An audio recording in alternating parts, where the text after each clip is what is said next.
week's portion centers around the tragic incident of the spies, who, when they came back from the land of Israel, they said Lashon Hara, they said slander about Israel. They deflected the spirit of the Jewish people. Our ancestors, the Jewish people, cried.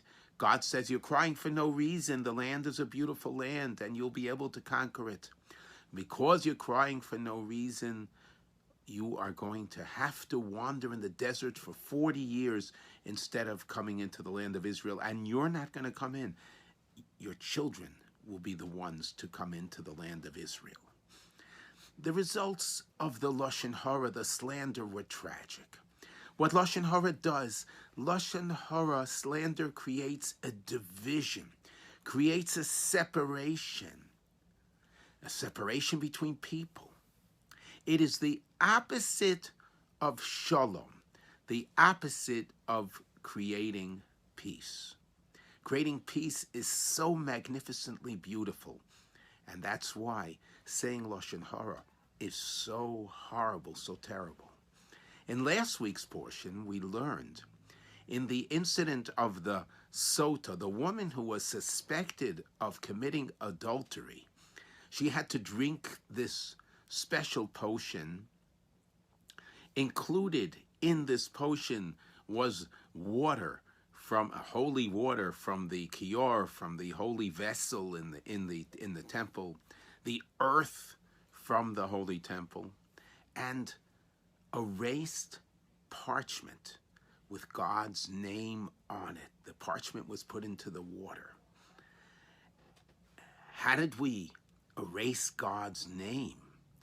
God said, for the sake of peace between a husband and wife, yes, I would rather have my name erased.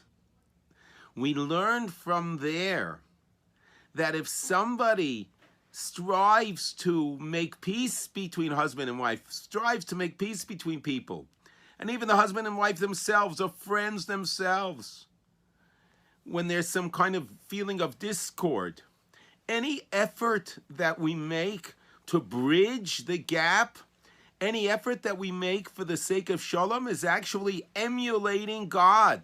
It's a giant mitzvah.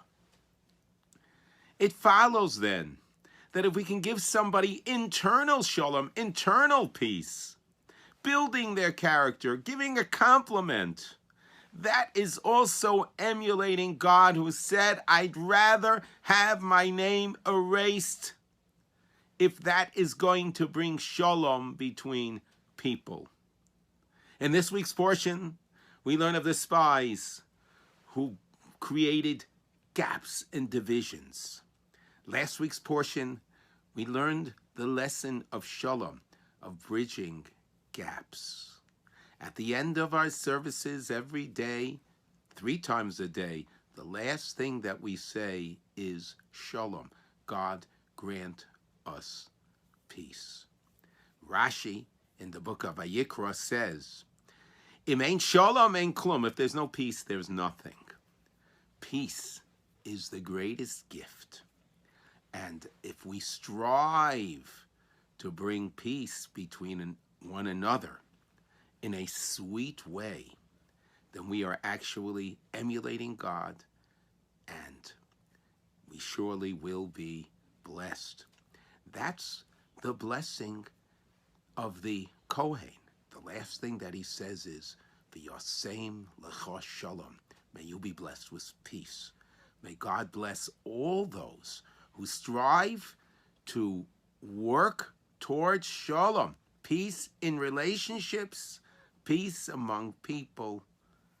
May they all be blessed. Have a fabulous Shabbos.